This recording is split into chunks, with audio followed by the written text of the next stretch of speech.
सदाशिवसमारम्भाम् अस्मदाचार्यपर्यन्तां वन्दे गुरुपरम्पराम्। गुरुब्रह्मा गुरुर्विष्णु गुरुदेवो महेश्वरः गुरुसाक्षात् परब्रह्म तस्मै श्रीगुरवे नमः। नित्यानन्दं परमसुखदं केवलं ज्ञानमूर्तिं विश्वातीतं गगनसदृशं तत्त्वमस्यादिलक्ष्यम् एकं नित्यं विमलमचलं सर्वधी साक्षिभूतं भावातीतं त्रिगुणरहितं सद्गुरुं तं नमामि।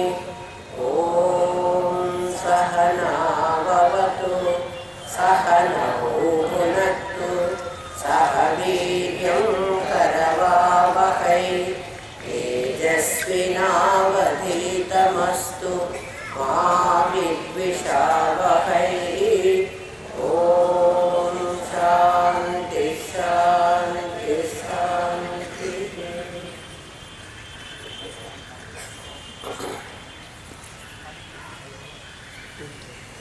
నిన్నటి వరకు చింతామణి గృహాంతస్థ పంచబ్రహ్మాసన స్థిత అని చెప్పుకున్నాం. పంచబ్రహ్మల మీద ఆవిడ ఆరోపితమై అలా కూర్చొని ఉండిట. పంచబ్రహ్మలు పంచప్రాణాలు. ఇంకొక అర్థం ఏమిటంటే అన్నమయ ప్రాణమయ మనోమయ విజ్ఞానమయ ఆనందమయ అనేటువంటి 5 కోశాలు ఉన్నాయి మనకి. 5 కోశాలు 5 బ్రహ్మలు.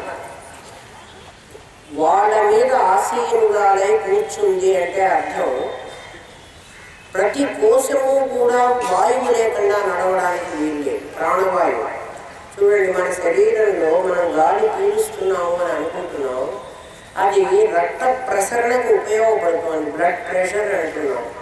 ఆ ప్రెషరు వాయు పీడనమే, దాని ఒత్తిడి. మనస్సులో ఆలోచనలు వస్తున్నాయి.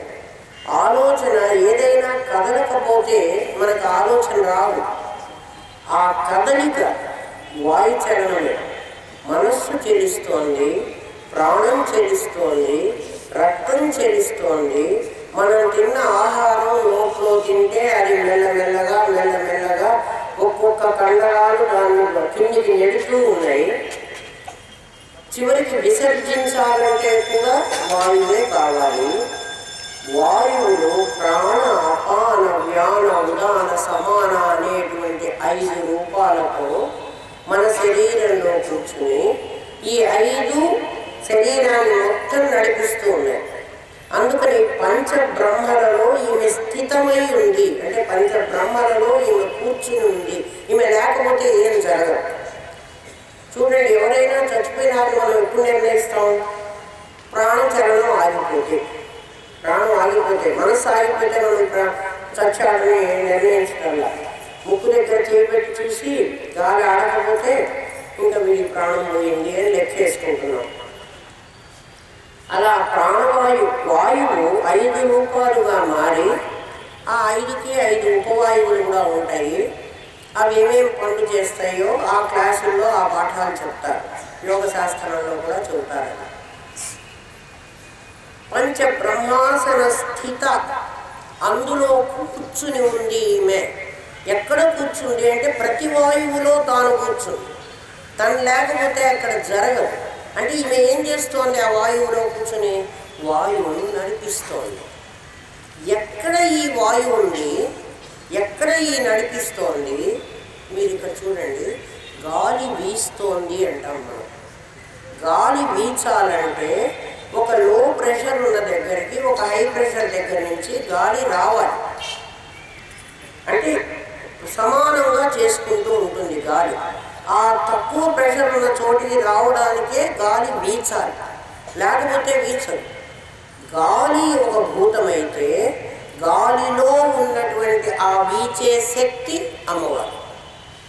అలా మన శరీరంలో రక్తాన్ని ప్రసరింపచేసే శక్తి ఆవిడ. రక్తం ఆవిడ కాదు, రక్తాన్ని ప్రసరింపజేస్తుంది, ఆలోచనలను కదిలిస్తుంది.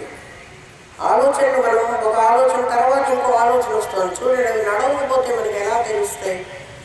ఆ ఆలోచనలను కదిలిస్తోంది. ఆ కదిలించేటువంటి పరాశక్తి స్థిత అక్కడ ఉన్నది నువ్వు గుర్తించడానికి. మనం ఇంకేదో ఏదో పిచ్చి పిచ్చివన్నీ ఆలోచించకుండా ఈ అమ్మవారు ఎక్కడ ఉన్నది అని ఆలోచించండి. అప్పుడు మీకు ఆవిడ ఉన్న చోట్లు చెప్తున్నారు, ఆవిడ దొరుకుతుంది మీకు. ఆవిడని ఎలా చూడాలి అని అన్నారు కదా, నేను మీ ఇంట్లో వచ్చి కూర్చున్న వ్యక్తిని మీరు ఎలా పలకరించాలి అన్నదానికి ఇప్పుడు చెప్తున్నది. మహాపద్మాటవీ సంస్థ కదంబ వనవాసిని ఈవిడట. మహాపద్మాటవి, పద్మముల అడవి అన్నారు. పద్మములు ఎక్కడైనా కొలనులో ఉంటాయి, అడవిలో ఉండవు. తామరపువ్వు ఎక్కడ పూస్తుంది? నీళ్లలో పూస్తుంది. ఇప్పుడు ఇక్కడ ఏం చెప్తున్నారు? అడవిలో పూసింది అంటున్నారు. నీళ్లు లేవు, అక్కడ ఒక అడవి, ఆ అడవిలో తామర పువ్వులు పూసాయి. ఆ తామర పువ్వుల అడవిలో ఈవిడ సంచరిస్తుంది. మహాపద్మాటవి సంస్థ. మనం ఏమనుకుంటామంటే పద్మములన్నీ ఒక అడవిలో పద్మాల తోట ఉన్నట్లు, ఆ తోటలో అన్ని పద్మములు పూసినట్టు చూడండి. అంటే మామూలుగా అర్థం కావడానికి మహాపద్మాటవి సంస్థ ఆ పదం అందరికీ అర్థమవుతుంది. పద్మాల అడవిలో ఆవిడ ఉన్నది. పద్మముల అడవి కాదు, పద్మములు నీళ్లలోనే పోతాయి, నీటినే ఆధారం చేసుకుని ఉంటుంది. అందుకే పద్మముకు పంకజ అని పేరు. పంకం అంటే బురద, బురదలోనే పుట్టాలి. తామర ఎప్పుడు బురదలోనే పుడుతుంది, బురద అంటకుండా ఉంటుంది. ఇక్కడ మహాపద్మాటవి అంటున్నారు, అడవిలో పుట్టింది అని. అందులో ఆమె ఉంటుంది. కదంబ వనవాసి, కదంబ వనము కడిమి చెట్ల వనంలో ఉంటుంది. ఇక్కడ వనం కాదు. నిన్న సుమేరు మధ్య శృంగస్థ అని చెప్పుకున్నాం మనం. అంటే మధ్య సుషుమ్నా నాడిలో ఉన్నటువంటి పరమేశ్వరి మన శరీరంలో మూలాధారం నుంచి 3 నాడులు బయలుదేరినాయి అన్నాను కదా. ఒకటి ఇడ, ఒకటి పింగళ, ఒకటి సుషుమ్న. సుషుమ్నలో ఈవిడ ఉంటుంది. ఈ సుషుమ్న వెళ్ళే దారిలో ఏమేమి ఉంటాయంటే గ్రాండియాస్ అంటారు వాటిని సైన్స్ వాళ్ళు. ఈ కణుపులు అంటారు. ఇలా ఉండి ఒక చోట కణుపుగా ఉండి మళ్ళీ ఇది పొడుగ్గా వస్తుంది, మళ్ళీ ఒక కణుపుగా ఉండి వస్తుంది. మనం దాన్ని సైన్స్లో బ్లూరెట్ పెట్టామా, ట్యూబ్పెట్ పెట్టామా, ఏది ఆకారంలో ఉండేది. ఇలా ఉండి మళ్ళీ లావుగా ఉండి మళ్ళీ సన్నగా వచ్చి మళ్ళీ లావుగా ఉండి సన్నగా వస్తుంది. అటువంటి ఆకారం. ఆ ఆకారాలన్నీ ఇలా నిలువుగా ఉంటే 3 నాడులకి దీని లావు కణుపు, దీని లావు కణుపు, దీని లావు కణుపు మధ్య ఇలా ఉంటే ఈ మధ్యలో ఆ సుషుమ్నా నాడి ఉంటుంది. కాస్త ఊహించుకోవాలి నేను కష్టపడి. మనం ముగ్గు వేస్తారు చూడండి. ముగ్గు వేసేటప్పుడు ఇక్కడ ఒక సర్కిల్, ఇక్కడ ఒక సర్కిల్, ఇక్కడ ఒక సర్కిల్, ఇక్కడ ఒక సర్కిల్, అలా ఒక 5 సర్కిల్స్ వేస్తే మధ్యలో ఒక హోల్ వస్తుంది, ఒక ఖాళీ వస్తుంది. అట్లా ఈ సర్కిల్ ఏమిటి అంటే అంతకుముందు పొడవుగా ఉన్న నాడి మళ్ళీ లావుగా ఉండి మళ్ళీ పొడవుగా ఉంటుంది. నాడులు అలా ఉంటాయి. మనం అనాటమీ దగ్గరికి వెళ్ళి చూస్తే మనకు తెలుస్తాయి. ఇడా పింగళ నాడులు చూడండి. వాటి మధ్యలో సుషుమ్నలో ఈవిడ ఉంటుంది. ఇప్పుడు ఇది నీళ్లు లేవు, ఇక్కడ రక్తం లేదు. ఆ రక్తం లేని చోట్లో ఇలాంటివి పద్మములుగా పోలుస్తున్నాడు. అంటే మన శరీరాన్ని గురించే చెప్తున్నారు. దాంట్లో మహాపద్మాటవి ఒక్క పద్మం కాదు, ఇలాంటివి మనకి మూలాధారం, స్వాధిష్టానం, మణిపూరం, అనాహతం, విశుద్ధం, ఆజ్ఞ, సహస్రారం అని 7 పద్మాలు ఉన్నాయి మన శరీరంలో. ఆ పద్మముల మీద అడుగులు వేసుకుని పైకి సహస్రారానికి చేరాడు. మనకి శంకరాచార్య ఆదిశంకర సినిమాలో, మరి ఇప్పటి సినిమా సంగతి నాకు తెలీదు, ఇంతకుముందు ఆదిశంకరాచార్య సినిమా వచ్చింది కదా, మనం విన్నాం కూడాను. పద్మపాదుడు పద్మపాద అని గురువు గారు పిలిచేటప్పటికీ ఆయన ఆ పద్మాల మీద కాళ్ళు వేసుకుంటూ నడిచొచ్చాడు. మనకి విజువలైజ్ చేయడానికి అట్లా చెప్తారు. పద్మం మీద కాలు పెడితే నీళ్లు కదా, నీళ్లలో పద్మం ఉంది. పద్మపాదుడు ఎంతైనా ఒక 60 కేజీల బరువున్నా ఉంటాడు కదా. ఆ పద్మం ఆ 60 కేజీల బరువు గల వాడిని నిజంగా మోసిందా?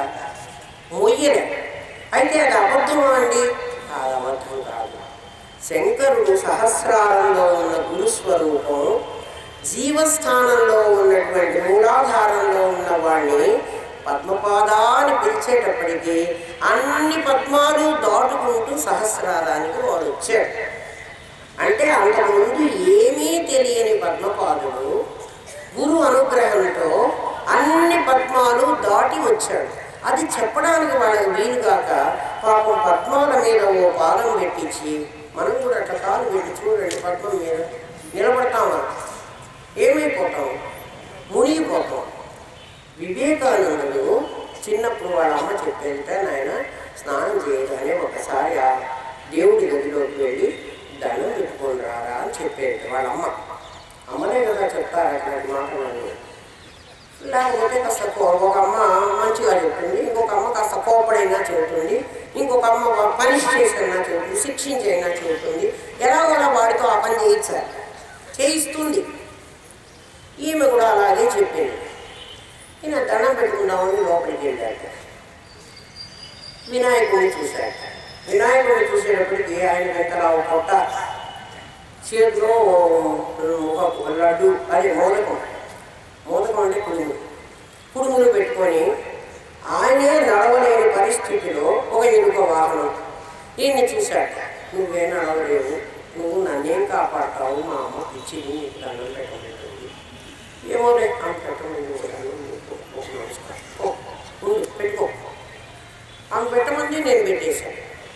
నాకైతే నమ్మకం లేదు. ఎందుకంటే నాకు ఏదైనా కష్టం వస్తే నువ్వేం చేస్తావన్న నమ్మకం నాకు లేదు కదయ్యా. ఇంకా ఆ పక్కన వాళ్ళ పూజా మందిరంలో లక్ష్మీదేవి కూర్చుంది. ఆవిడ లోటస్ మీద కూర్చుంది. చూడమ్మా, నువ్వు ఎంత చూసినా 50 కేజీలు బరువన్నా ఉంటావు కదా, లోటస్ మీద కూర్చుని నీ బ్యాలెన్స్ కీపప్ చేసుకోవడానికి నీకు టైం సరిపోదు. కష్టం కదా, మరి ఎట్లా కూర్చుంటావు ఆ తామర పువ్వు మీద? నువ్వు నన్నేం కాపాడతావు? ఇట్లా విగ్రహాలన్నిటి మీద ఆయనకి నమ్మకం కలగలేదు. అప్పుడు తర్వాత దేవుణ్ణి చూసావా అని రామకృష్ణ పరమహంసని అడుగుతాడు. నాయన నేను చూశాను, నేను కూడా చూపిస్తాను అన్నారు. ఆయన కూడా చూపెట్టారు.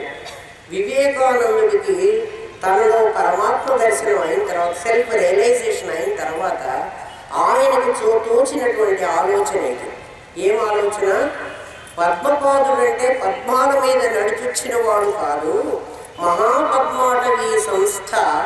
అడవిలో పద్మాలు ఉన్నాయి. అడవిలో అంటే నీళ్లు లేకుండా, అక్కడ రక్తం లేదు, మూత్రం లేదు. మన దగ్గర ఉండేటువంటి మూలాధారం, స్వాధిష్టానం, మణిపూరకం అనేటువంటి వాటిల్లో ఏమీ నీళ్లు లేవు. అవన్నీ నాడుల సముదాయం. వాటి మధ్యలో సుషుమ్న. అక్కడి నుంచి ఆయన ఒక్కొక్క స్టెప్ వేసుకుంటూ, ఒక్కొక్క స్టెప్ దాటుతూ సహస్రారానికి వచ్చాడు. సహస్రారం గురుస్థానం, గురువు గారి దగ్గరికి వచ్చాడు. ఇది సంకేతార్థం, ఇది రహస్యం. మామూలు అర్థమైతే పద్మపాదుడు పద్మాల మీద అడుగు పెట్టి పరిగెత్తుకొని వచ్చాడు. ఒకవేళ నాలాంటి పిచ్చివాడు ఎవడైనా, ఏంటండి గురువు గారు ఇలా చెప్తున్నారు, పద్మం మీద అడుగు పెడితే ఎట్లాంటి వాడు మునిగిపోకుండా ఉంటాడు అని అడిగాడు అనుకోండి. గురువు వెంటనే ఏమంటావు, రే గురువు మీద నమ్మకం లేదు, నువ్వేం మాట్లాడకూడదు, నువ్వు చేయకూడదు. గురువు ఏం చెప్తే అది వినాలి. అది వింటే నా మనసు ఒప్పుకోదు. మరి నేనెట్లా, నాకెట్లా సంశయం కలగకుండా ఉంటుంది? సంశయం కలుగుతుంది అంటే సంశయాత్మ వినశ్యత అని తిట్లు నమ్ముతున్నావు. నీకు సంశయం ఉందంటే నువ్వు నాశనం అయిపోతావు, నువ్వు పాడైపోతావు. సంశయం కలగకూడదు. సంశయం కలగకుండా వాడు చెప్పరు. వాడు చెప్పింది నన్ను నమ్మమంటారు. ఎట్లా నమ్మాలి? మీరు ఆలోచించండి. అందుకని వీటికి అన్ని డీకోడ్ చేసుకోవడానికి మీరు ప్రయత్నం చేయండి. నేను ఒక తల్లి అడిగింది, అమ్మగారు మేము 10% ఖర్చు పెట్టుకున్నాం మా తెలివితేటల్ని అని అన్నారు, మిగిలిన 90 ఎట్లా ఖర్చు పెట్టాలి? ఇట్లా ఖర్చు పెట్టాలి. మీ ఆలోచన అనేది మీ పెళ్ళ మీదకి, మీ పిల్లల మీదకి, మీ ఇంటి మీదకి, మీ సంపద మీదకి, మీ ఆస్తుల మీదకి పంపించగలరా? అవన్నీ మనం ఏదో ఒక రోజు వదిలిపెట్టిపోవాలి.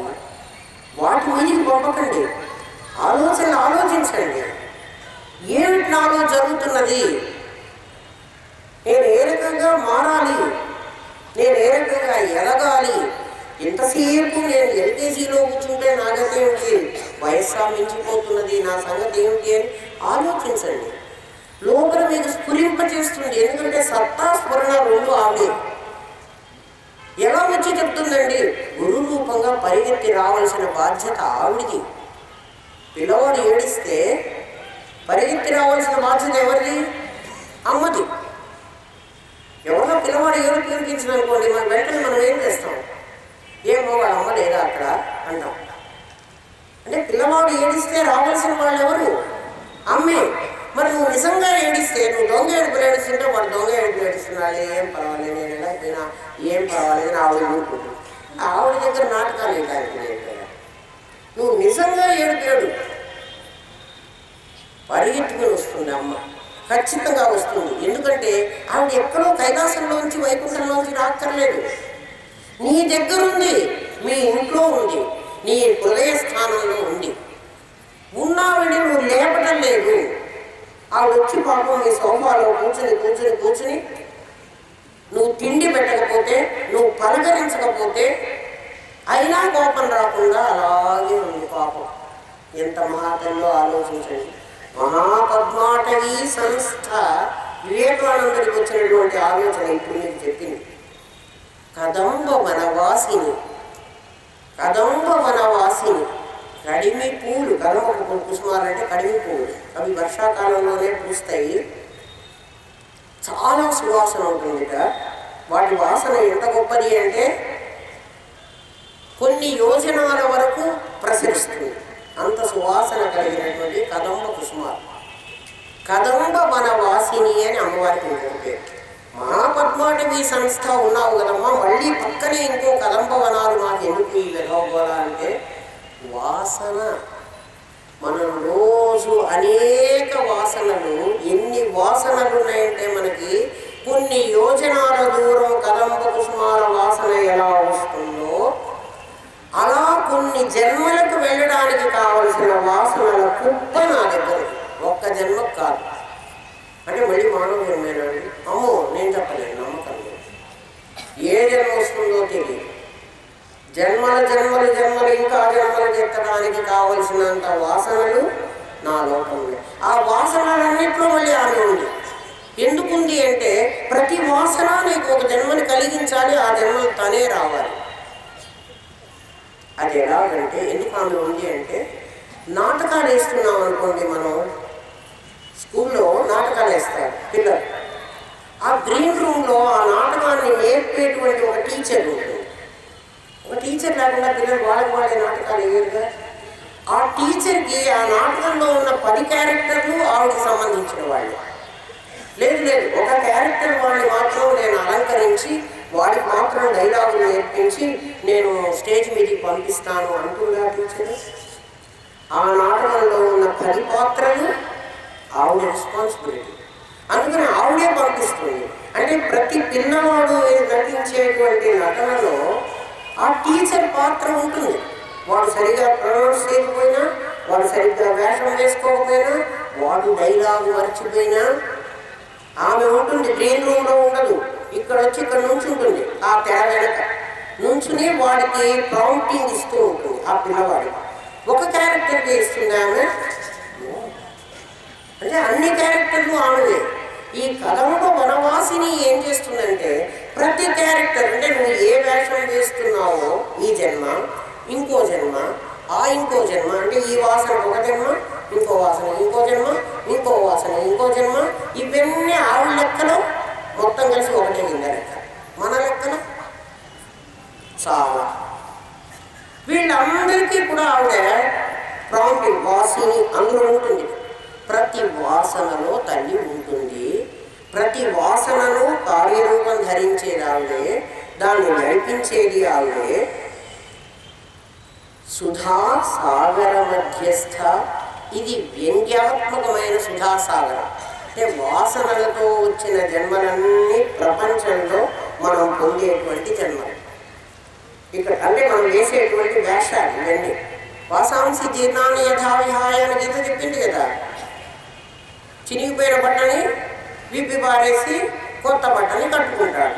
అంటే ఈ వేషం అయిపోయిన తర్వాత, వేషం అయిపోయింది అనుకోండి, అంటే ఒక పాత్ర ఈ నాటకంలో దాని డైలాగులు అన్నీ అయిపోయినాయి, ఇప్పుడు ఆ పాత్ర ఇంకా అక్కర్లేదు. అప్పుడు వాడిపై వాడే బయటకు వస్తాడు. ఎక్కడికి? గ్రీన్ రూమ్లో. ఒకవేళ వాడు రాకుండా నేను ఇక్కడే ఉంటాను అని అన్నాడు అనుకో, అనుకుంటే టీచర్ రారా రారా అని లాగుతుంటుంది. వాడు లోపలికి రారా, అయిపోయింది నీ పాత్ర, నీ డైలాగ్ అయిపోయింది కదా అని పిలుస్తుంది. ఇంకా వాడు అర్థం చేసుకొని రాలేదనుకో, నాకు ఇంకా స్టేజ్ మీదే బాగుంది అని అనుకున్నాడు అనుకో, కట్టలు లాగేస్తాడు. అర్థమైందా? ఇదో నాటకం. మనకి మనమే చావాలి అంటే చావుకు రెడీగా ఉండాలి. మనం చావు అనుకో, మృత్యుదేవత రాత్రైనా నీ పని అయిపోయిందని తెలుస్తుంది. నువ్వు అప్పటికి కూడా రాలేదనుకో, పోవడానికి ఇష్టపడకుండా ఇంకా స్టేజ్ మీదే ఉందాం అనుకున్నావు అనుకో, కట్టెలు వేసేస్తారు. అంటే బలవంతంగా నీకు మరణం సంభవించి నేను ఇక్కడి నుంచి లాగేసి తీసుకుని దమ్ము చెట్టుగా పారేస్తాను. కదంబో మన వాసిని చాలా నవ్వుగా ఉంది కదా. నిజమే, యథార్థం తెలిస్తే ఇదంతా ఒక పెద్ద నాటకం. మనకు తెలియక ఇదంతా సత్యం అనుకుని దీంట్లో పడి మనం చస్తున్నాం. అందుకని అమ్మవారు అంటుంది, సుధాసాగర మధ్యస్థ పిచ్చివాడ, నువ్వు సుధాసాగరంలో ఉన్నాను అని అనుకుంటున్నావు. అంటే బాలసముద్రం, సుధాసాగరం అంటే బాలసముద్రం. వ్యంగ్యంగా చెప్తోంది. పెళ్ళి అంటే ఎంత సంతోషం చెప్పండి కదా. ప్రతి వాడికి అందరు పెళ్లి చేసుకున్నారు కదా, చేసుకొని పిల్లల్ని ఎట్లా పక్కన పెట్టండి. చేసుకున్న వాడు వాళ్ళ వాళ్ళ అనుభవం ఆలోచించండి ఒక్కసారి. పెళ్ళి అంటే మహా సంతోషం. ఏదో పెద్ద నాకేదో అచీవ్మెంట్, లైఫ్లో ఒక అచీవ్మెంట్ పెళ్లి చేసుకోవడం. ఇప్పటి వరకు ఈ అమ్మా నాన్న నన్ను సంపు తిన్నారు, అంటే రిస్ట్రిక్ట్ చేశారు నా లైఫ్ని. రేపటి నుంచి ఫ్రీ లైఫ్. నేను నా హస్బెండ్ టింగ్ రంగాని కార్లో ఉన్నా పోతాం, స్కూటర్లో ఉన్నా పోతాం, హోటళ్ళు మావే, సినిమా హాళ్ళు మావే. ఆలోచించండి. మీకు ఒకవేళ ఆలోచనలు అందకపోతే రేపు ఎల్లుండో పెళ్లి చేసుకోబోయే అమ్మాయినో అబ్బాయినో ఒక అర్ధగంట ఇంటర్వ్యూ చేసిరండి, వాళ్ళు చెప్తారు మీరు. అంటే ఎన్ని కలలు కంటున్నారో పెళ్లిని గురించి. పెళ్ళి అంటే సాంసారిక జీవితాన్ని గురించి చాలా కలలు కంటున్నారు. అది సుధాసాగరం అనుకుంటున్నారు. పిచ్చి వాళ్ళ అది లవణ సాగరం. ఎక్కడైనా పాల సముద్రం చూసారా మీరు? అసలు సముద్రంలో పాలు ఉంటాయా? పాలు ఆవు దగ్గర నుంచి రావాలి, గేదె దగ్గర నుంచి రావాలి కదా. ప్రేమ గల అమ్మ దగ్గర నుంచి రావాలి, అంతేగాని సముద్రం పాలతో ఉంటుందా? మరి అయితే పాల సముద్రం మీద పాల కడలిలో శేష తల్పమున పవళించావా దేవా అని అంటున్నారే. ఆ పాలు మరి విరిగిపోవా? పాలు నేను నెక్స్ట్ డే విరిగిపోవాలి కదరా. ఏం ఫ్రిడ్జ్లో పెట్టారా? కాదు కదా. అంటే డీకోడ్ చేసుకోండి మీరు. కానీ పాల సముద్రం ఎక్కడుంది, అందులో ఈయన ఎట్లా పడుకున్నాడు, అందులో పావు మీద, పాల సముద్రంలో పావు మీద పడుకున్నాడు. అది పాల సముద్రం కాదు. పిచ్చివాడా, నువ్వు జీవుడా? వాడు జీవుడు అన్నమాట, మనమే. మన కుండలిని పావు, అది పావు చుట్టూ చుట్టుకున్నట్టు వచ్చింది. దానికి ఇన్ని పడగలు, పంచ జ్ఞానేంద్రియాలు, 5 తలల నాగేంద్రుడు, వాడి మీద పడుకున్నాం మనం. వాడు ఎప్పుడైనా మనని కాటేయచ్చు. హాయిగా పడుకుని నిద్రపోతున్నాం నిశ్చింతగా. ఎందుకని అంటే ఇది పాల సముద్రం అనుకున్నాం. దేని పాల సముద్రం అనుకున్నాం? సంసారాన్ని. అది పాల సముద్రం కాదు, అది లవణ సముద్రం. అందులో ఒక చుక్క కూడా నీళ్లు తాగడానికి పానయోగ్యం కాదు. మరి ఇన్ని రోజులు మేమందరం చాలా బాగుంది అనుకున్నాం. ఎవడన్నా ఒక్కడు చెప్పండి సంసారం చాలా బాగుందని. పెళ్లి చేసుకునే వరకు చాలా బాగుంటుంది సంసారం, చాలా బాగుంటుంది. ఎందుకంటే అది ఇమేజినరీ ఫీల్డ్. యాక్చువల్ లైఫ్లోకి వచ్చిన వాళ్ళు అంటే మనం అందరం కూడా సంసారంలో ఉండి వచ్చిన వాళ్ళమే. ఉండి వచ్చిన వాళ్ళం కాదు, ఇప్పుడు కూడా ఉంటున్న వాళ్ళమే. సంసారం చాలా బాగుందా? ఏం బాగా. మా గురుదేవులు అనేవాళ్ళు, సందర్భం లేదు, కానీ గురుదేవుడు మాట ఒకటి నాకు నచ్చిన మాట మీకు చూద్దాం అనుకుంటున్నాను. ఆ రోజుల్లో గ్యాస్ లైట్లు పెట్టుకుని పెళ్ళిళ్ళు చేసుకునేవాళ్ళు. ఈ కరెంటు దీపాలు ఇవన్నీ లేవు. ఇచ్చివాడ ఆ లైట్లన్నీ పెట్టుకుని పెళ్లి కొడుక్కి ఒక ప్రాధాన్యం ఇస్తారు. పెళ్లి కొడుకు పెళ్లి కూతురు అంటే పెళ్లిలో చాలా ముఖ్యమైన వ్యక్తి. వాళ్ళ దగ్గరే లైట్ పెడతారు, వాళ్ళకే అరిటాకులు వేస్తారు, వాళ్ళకే భూమంతి చేస్తారు కదా. అందరినీ కూర్చోబెట్టి ఉన్న నగలు ఇంట్లో అమ్మవో పిన్నివో తాతమ్మవో నాన్నమ్మవో ఏవో అందరినీ కలిసి దానికే పెడతారు. ఆ రోజులు మా రోజులు. ఈ రోజుల్లో గిల్ట్ నగలు కావాల్సినవి ఉన్నాయి, అవన్నీ పెట్టి పాటిస్తారు. అది చాలా తక్కువ. అవి పెట్టి కన్యాదానం చేయకూడదు, మహాపాపం వస్తుంది. కన్యాదానం చేస్తున్నారు మీరు. కన్యాదానం చేసేటప్పుడు సార్వముఖత కన్యాదానం. కన్యాం కనక సంపన్నాం కనకాభరణాయుతాం మంత్రం చెప్తారు. మా అమ్మాయిని కనక సంపన్న, బంగారం లాంటి అమ్మాయిని కనకాభరణాయుతం, బంగారు ఆభరణాలు పెట్టి మీకు దానం చేస్తున్నానయ్యా అని చెప్పి దానం చేస్తున్నావు. బంగారు ఆభరణాలు పెట్టావు, మంత్రం పెట్టావు, కనకాభరణాయుతం అన్నావు కదా. ఇప్పుడేం నగలు పెట్టి దానం చేశావు? గిల్టు నగలు, ఇనప నగలు, అవి కూడా ఇత్తడి ఉన్నా కాదు. మరి నీకు పుణ్యం వస్తుందా, దానివల్ల పాపం వస్తుందా? పెట్టలేకపోతే మానేయంటారా? ఆ పిచ్చి పనులు చేయకండి. అది సందర్భం కాదు. కానీ మా గురుదేవుడు అలాగే అనేవాళ్ళు. అన్నీ ప్రత్యేకంగా అమ్మాయిని కానీ అబ్బాయిని కానీ మా పెళ్లి కొడుకు కూడా నగలేసేవాళ్ళు. మెల్లో పొగడాల దండ, తర్వాత ఏవో గొలుసులు, చంద్రహారాలు ఏవో వేసేవాళ్ళు అప్పట్లో. అవన్నీ వేసి నేను గంగా చాలా గొప్పగా ఉన్నాను, వాడు పల్లకీలో కూర్చుని ఊరేగుతూ ఉంటాడు. కొంచెం ధనవంతులైతే కారులో కూడా కూర్చుని ఊరేగుతారు. అట్లా ఊరేగిస్తూ ఉంటారు. అప్పుడు సంబరపడటం కాదురా నాయన, గ్యాస్ లైట్లలో అరిటాకుల మీద అరటికాయ కూర వండి పెడితే అది తింటూ, అరటికాయ కూర తప్పనిసరిగా చేస్తారు పెళ్ళిళ్ళు, శుభానికి చేస్తారు. అవన్నీ తింటం కాదురా పిచ్చివాడ. రేపు హాస్పిటల్కి క్యారేజీలు మోస్తావే, అప్పుడు తెలుస్తుంది నీకు కష్టం. అంటే హాస్పిటల్ క్యారేజీలు మోసేది ఎప్పుడు? వీడు ఈ అమ్మ డెలివరీ అవుతుంటుంది, అమ్మో నాన్న ఎవరో ఉండరు కదా. అప్పుడు తెలుస్తుంది అసలు కష్టం పిచ్చివాడ. ఇది చాలా సుఖం అనుకుంటున్నావు.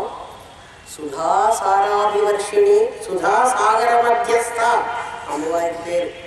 దీన్ని సుధాసాగరంగా చూపిస్తున్నావు అమ్మా. ఇది రవణసాగరం, కానీ నా దృష్టిలో ఇది సుధాసాగరం చెప్తున్నాడు. ఇది పాలసముద్రమా? పాలసముద్రంలో విష్ణువు శేషతల్పం మీద పడుకున్నవాడు, రే నీ కుండల్ని ఇలా కప్పేస్తోంది, ఇందులో పడుకున్న నువ్వు జీవుడివి, నువ్వు పడుకున్నటువంటి సముద్రం అంతా కూడా లవణసాగరం. లవణసాగరం వల్ల నష్టం ఏమిటి?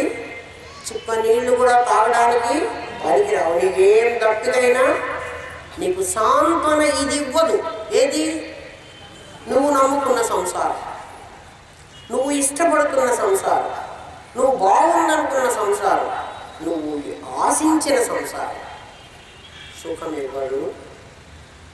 నువ్వు జాగ్రత్తగా ఆలోచించు. సుధా సాగర మధ్యస్థ కామాక్షి కామదాయిని.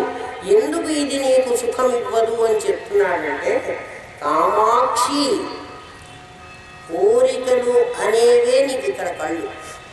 కామాక్షి అంటే, కామ అంటే కోరిక. ఆ కోరిక మోక్ష కామమా భోగ కామమా? ఆలోచించు. భోగాన్ని కామిస్తున్నావంటే నీకు ఇది రవణసాగర. మోక్షాన్ని కామించావంటే ఇది నీకు సుధాసాగరం. ఆలోచించుకో. దీన్ని సుధాసాగరంగా మార్చుకోగలిగినటువంటి శక్తి, దీన్ని లవణసాగరంగా మార్చుకోగలిగిన శక్తి నీలో ఉంది. ఎప్పుడైతే కామాన్ని నువ్వు కామాన్ని అక్షి అంటే కోరిక, కామాక్షి అంటే కోరికలు అనేటువంటి కళ్ళు కలది. ఆవిడ కళ్ళు కోరికలనే చూపిస్తూ ఉంటాయి. అవి శుభకామనా నిష్కామమా లేకపోతే కామమా? ఆలోచించు. కామదాయిని నీకు భోగకామమా? నీకు ఇంకో సముద్రంలోకి మనం వెళ్ళక్కర్లేదు. ఏ సముద్రం అయితే నీకు సుధాసాగరంగా కనపడుతుందో అది లవణ సాగరం అని గుర్తించడమే నీకు భుక్తి ముక్తి రెండు వస్తాయి. నీకు మోక్షం అప్పుడు వస్తుంది. అప్పుడు వస్తుంది అంటే మోక్షానికి నువ్వు ప్రయత్నం చేస్తావు, లేకపోతే నువ్వు చెయ్యవు, ఇందులోనే ఉంటావు. ఈ సంసారం దుఃఖభూయిష్టమైందే కానీ ఇందులో సుఖము లేశమైనా లేదు. చిన్నేశ్వరుడు చెప్తాడు, ఆమిష శూన్యమై వసాగంధినమైన శల్యము దొరికిన మాత్రాన వేపి వెక్కిరి సంతోషపడు. ఆలోచించండి. అట్లా కుక్కలు ఉన్నాయి కదా, వేపి అంటే కుక్క ఉంది కదా, ఆయన తింటున్నాడు అనుకో, అతను చెప్తున్నాడు విషయం. కుక్క దానికి ఒక ఆమిష శూన్యమై మాంసం లేదు ఆ ఎముకలు, ఒట్టి ఎముక దొరికింది దానికి అక్కడ బజార్లో ఒక ఎముక. ఆ ఎముకకు ఇంత మాంసం కూడా లేదు. వసాగంధినమై కంపు కొడుతున్నది ఆ ఎముక, దానికి దొరికింది. అది కొరుకుతున్నది. కొరుకుతుంటే ఎముక గట్టిగా ఉంటుంది, దానికి మాంసం ఉంటే అది ఏదైనా తినడానికి పనికి వస్తుంది, అది తినడానికి పనికి రాదు, వాసన ఉంటుంది.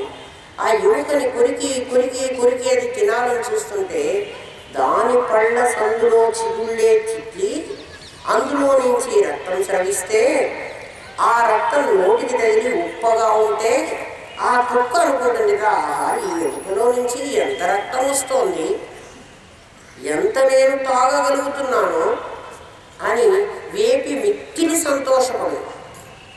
మనం చేస్తున్న సంసారంలో సుఖాన్ని మేము పొందుతున్నాము అనుకుని మనం చేస్తున్న పని అది. ఆలోచించండి. అందుకే పెళ్లి జరిగేటప్పుడే ఇదంతా తెలిసే ఆ మహర్షులు ఏం చెప్పారంటే, మంగళాష్టకం అనే పేరుతో 8 సార్లు ఒక్కొక్క అష్టకంలో సులగ్న సావధాన, సుముహూర్త సావధాన, లక్ష్మీనారాయణ సావధాన అని 3 సార్లు చెప్తారు. అంటే ఒక్కొక్క మంగళాష్టకానికి 3 సార్లు, 8 మంగళాష్టకానికి 24 సార్లు చెప్తారు. ఈసారి పెళ్లికి పోయినప్పుడు వినండి. పెళ్లి కుమారుడికి చెప్తున్నారు, ఆయన సంసారం అనేది చాలా బాగుంటుంది, నువ్వు ఇందులో పడవాలని వస్తున్నావేమో, be careful, be careful, be careful, 24 times be careful. అసలు మనం అది ఎందుకు పెట్టామరా? వాడు వీడియో తీస్తున్నాడా, నన్ను ఏ పోజులో తీస్తున్నాడు, తర్వాత ఫోటోల వాడు మరి ఇంత పెద్ద ఆల్బమ్ చేసి ఇవ్వాలి నాకు, వాడు నిలువెత్తు ఫోటోలు తీస్తున్నాడా, అమ్మాయిని ఇట్టా చెయ్యేసిన ఫోటో తీస్తున్నాడా, ఇక్కడ పెట్టుకున్నది ఏం పిచ్చి కాకపోతే ఆలోచించండి. ఒకటి చూసి ఒకటి పిచ్చి పడుతున్నది. వాడు 50,000 రూపాయల ఫోటోలు తీయించుకున్నాడంటే నేను తీయించుకోకపోతే నా స్టేటస్కి తగ్గుతుంది. ఏం స్టేటస్ అలా? పెళ్ళి ఎందుకు చేసుకుంటున్నారా? ధర్మమైనటువంటి సంతానాన్ని వంశానికి అందించడం కోసం నీకు పెళ్లి చేస్తున్నావు. ధర్మ సంతానాన్ని అందించు. ఆ తర్వాత నీవు నీ మార్గం నువ్వు చూసుకో. నీకోసం నువ్వేం చేసావు ఇప్పుడు ఈ రోజు వరకు? ఎంతసేపు నేను ఏం చేశాను ఎన్ని రోజులు అంటే, ఇల్లు కట్టుకున్నానండి, సంతోషం నాయన, కాఫీ కూడా ఇల్లు కట్టుకుంది, పిచ్చుక కూడా గూడు కట్టుకుంది, ఎలుక కూడా ఒక గొరియ తగ్గుతుంది, అవునా కదా? చీమ కూడా దానికి తగ్గట్టుగా ఒక ఇల్లు కట్టుకుంది, అవి కూడా ఆహారం సంపాదించుకున్నాయి. నా పిల్లం, నా పిల్లలు, మేము ఇంతమంది, మేము హాయిగా ఉన్నామండి. ఇది నువ్వు చేస్తున్న పని. ఆలోచించండి. బుద్ధి ఉంది, బుద్ధికి పదును పెట్టండి బాగా. అది చెప్తుంది మనకు బుద్ధి.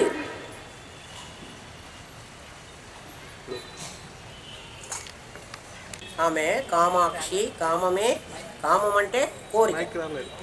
ఎందుకండి అమ్మ రావట్లేదు నాన్న, మరి రాలే వాళ్ళు. కామదాయిని,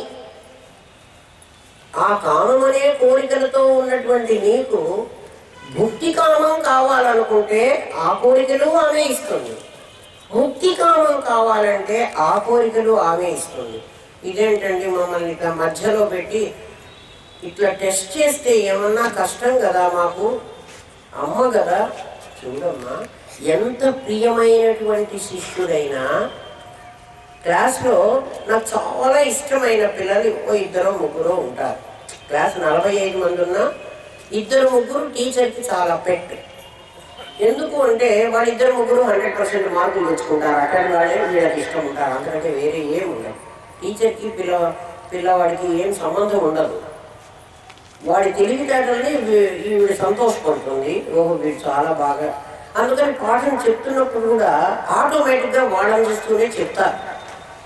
మిగిలిన వాళ్ళకి పాఠం చెప్పినా చెప్పరని కాదు, సేమ్ ఒకటే వాయిస్ కదా చెప్పేది. ఏమన్నా వీడికి ఎక్కువ చెప్పి వాడికి తక్కువ చెప్తారా? అట్లా ఏం చెప్పరు. పరీక్ష పెట్టడానికి వచ్చేటప్పటికి టీచరు మిగిలిన అందరి పిల్లలతో వీడు కూడా పరీక్ష పెడుతుంది. వీడొక్కడిని నాకు ఇష్టమైన పిల్లవాడు కదా, వీడి పరీక్ష పెట్టక్కర్లేదని అనుకోదు. అలాగే అమ్మ నిన్ను పరీక్షిస్తోంది.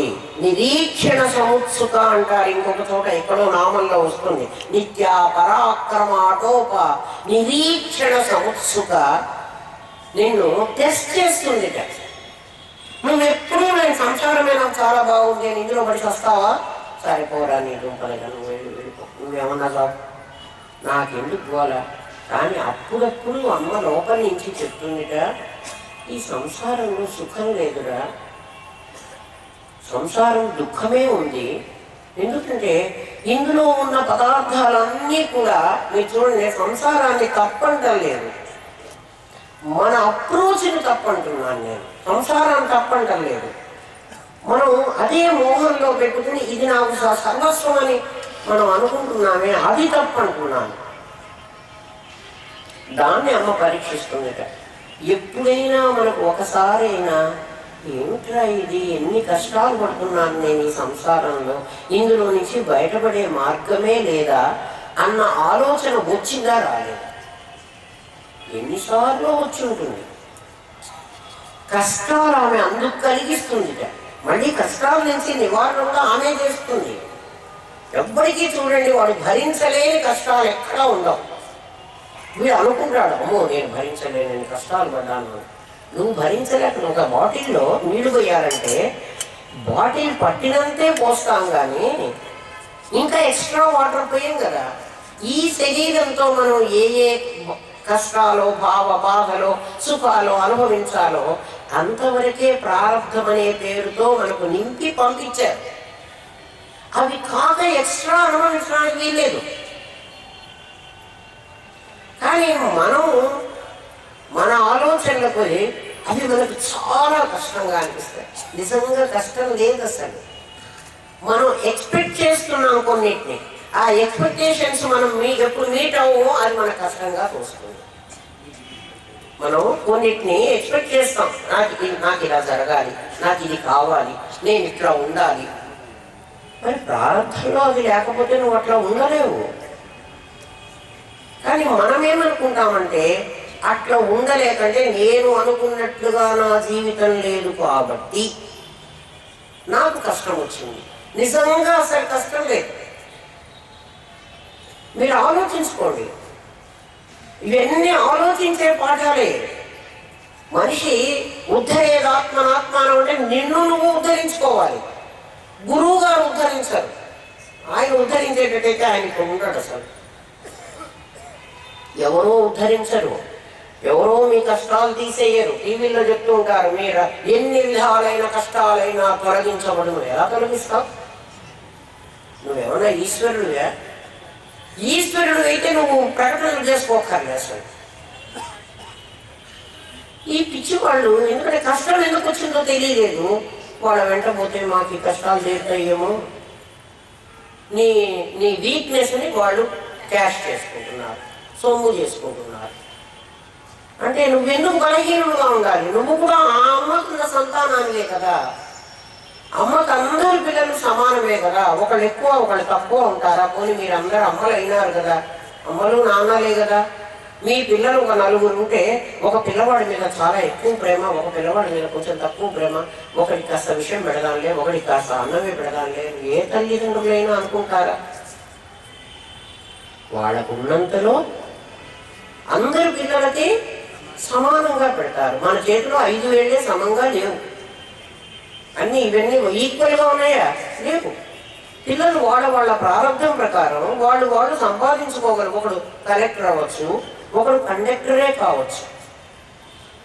వాడు కలెక్టర్ అయినా తల్లికి వాడు కొడితే, వీడు కండక్టర్ అయినా తల్లికి వీడు కొడితే, ఆవిడ ఇద్దరిని సమానంగానే చూస్తుంది.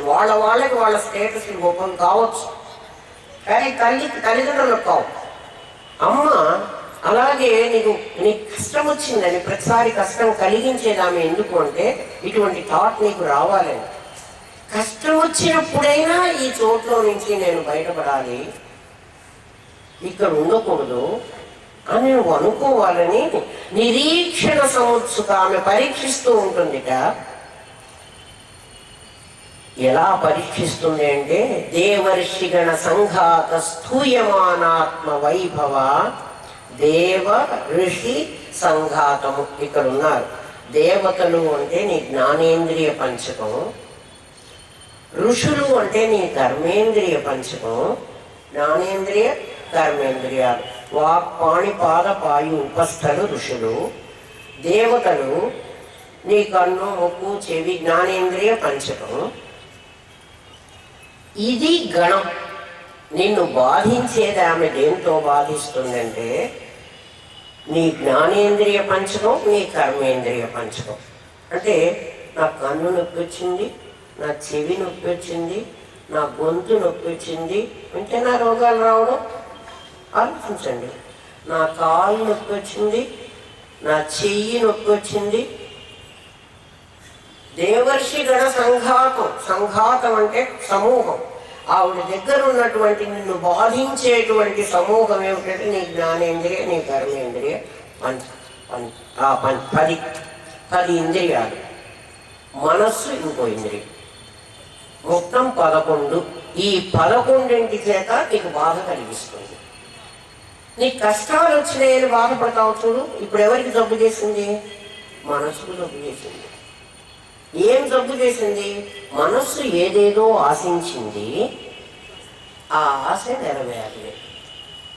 అందుకని మనస్సు ద్వారా నీకు బాధని వ్యక్తం చేయించింది. బాధ కలగగానే ఆమె ఉద్దేశం ఏమిటంటే ప్రపంచంలో బాధలే ఉంటాయి. ఎవడో కంబడిలో అన్నం తింటున్నాడు, దీంట్లో బొచ్చు వస్తున్నదే అని వాడు బాధపడతాడు. నువ్వు తింటున్నదే కంబట్లో, అందులో బొచ్చు రాక ఏమొస్తుంది? బంగారం వస్తుందా? నువ్వు అన్నానికి కూర్చుండేటప్పుడే నీకు బుద్ధి ఉండాలి. అదే కంబట్లో అన్నం పెట్టుకు తింటున్నానే, తప్పు కదా. నీకు రావాలి తెలివి. సంసారంలో నువ్వు ఉండి ఇందులో ఏదో అనుభవించాలి అని అనుకుంటే మాత్రం ఇందులో లేదు. నువ్వేం అనుభవిస్తావు? మరి ఎందుకండి మమ్మల్ని ఈ ఆశ్రమంలో పెట్టారు? ఈ ఆశ్రమంలో ఒక నాటకంగా నాయన, ఇది ఒక నాటకం. మనం సముద్ర పొడ్డుకు వెళతాం. సముద్ర పొడ్డుకు వెళ్ళి ఊరికే కూర్చోవచ్చు కదా, ఏదో అలలు చూస్తూ కూర్చొని ఆ ఆనందాన్ని అనుభవించి ఇంటికి రావచ్చు కదా. అట్లా రాము. మెల్లగా ఆ ఇసుకనంతా ఇట్లా పోగు చేస్తాం. మన కాలో చెయ్యో పెట్టి దాని మీద అంతా ఇసుక కుప్ప చేసి ఒక గూడు కట్టాం. ఎవరు కట్టమన్నాడు? చేతులు నిండా మట్టి పోసుకొని కట్టి అందరితో ఊరుకున్నామా? దానికి మెల్లగా ఒక వాకిలి కూడా పెట్టాం. అందరు చేశారు ఈ పని. మెల్లగా ఒక వాకిలి పెట్టాం. ఇంకా 4 ద్వారాలు పెట్టాం. 4 వైపున ద్వారాలు. మరి వెంటిలేషన్ కావాలి, క్రాస్ వెంటిలేషన్, గాలి కూడా రావాలి కదా. నాకు ఆ ఇంట్లో నేనేదో కాపురం చేస్తున్నట్టు 4 వైపున ఇసుక మెల్లగా తీసి అదంతా పడిపోకుండా వాకిలి పెట్టి ఆ చెట్టును ఆ పక్కన ఎక్కడ ఒక కట్టెపుల వెతుక్కొచ్చి ఆ కట్టెపుల ఒక ఫ్లాగ్, జెండా కూడా, జెండా పెట్టద్దు ఇంటి మీద ఒక జెండా పెట్టి ఇంకా ఊరుకోలే. మెల్లగా కాంపౌండ్ వాళ్ళు కట్టాం. ఇది ఇల్లు. దానికి స్టెప్స్ కూడా పెట్టాం. మళ్ళీ కొంచెం ఇసుక తీసుకుని దీనికి మెల్లగా మెట్లు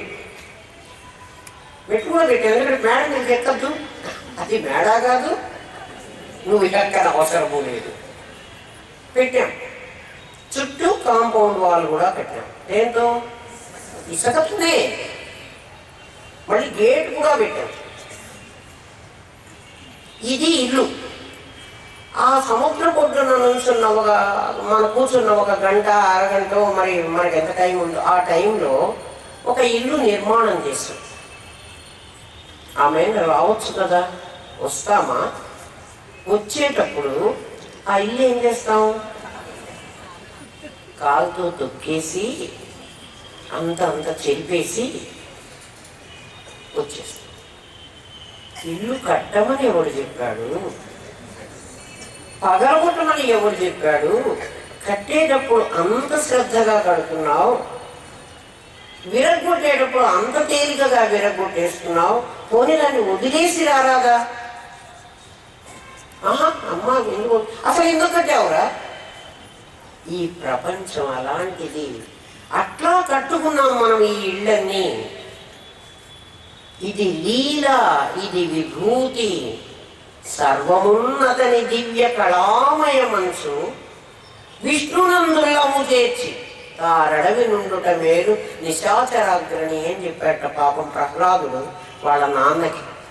ఎందుకయ్యా? అచ్చపు చీకటింబడి, చీకటి కొంచెం చీకటి కాదు, అచ్చపు చీకటి అంటే కటిక చీకటి. గృహవ్రతులై విషయ ప్రవృష్టులై చచ్చుచు పుట్టుచున్మరల చర్విత చర్వణులైన వారికి చిచ్చరగలుగునే పరులు చెప్పిననైనా నిజేచ్ఛనైనా ఏవిచ్చిననైనా కానలకు ఏగిననైనా హరిప్రబోధములు అంటాడు. వాడికి ఏం చెప్పినా వాడికి అర్థం కాదు. సంసారం చాలా బాగుంటుంది.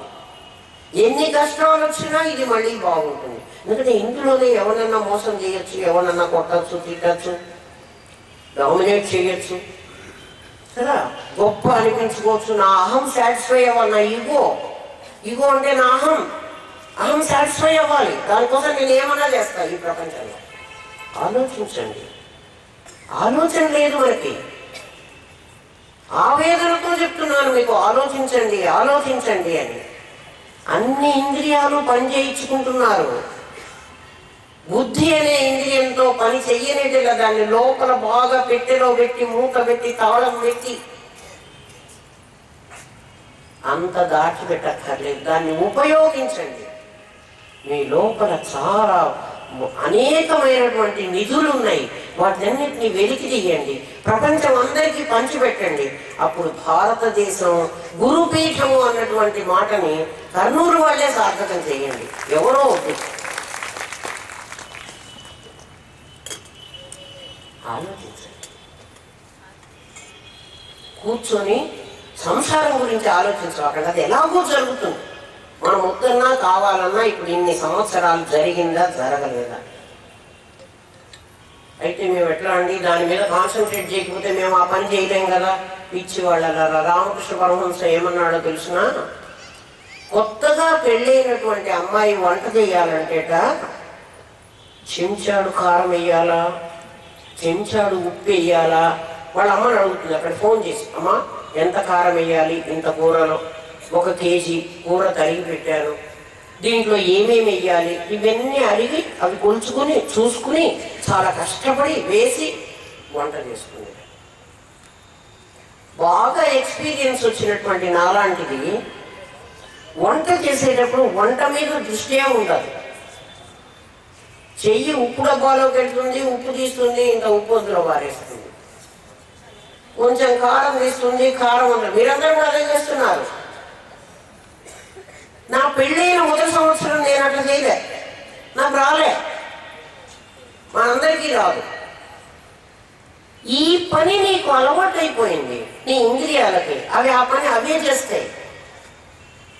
సంసారంలో ఎట్లా చెయ్యాలి అనేది వదిలేసి ఆ పని అదే చేస్తుంది. నీ మనస్సు పరమాత్మ మీద పెట్టు. పరమాత్మ ఎక్కడున్నాడు?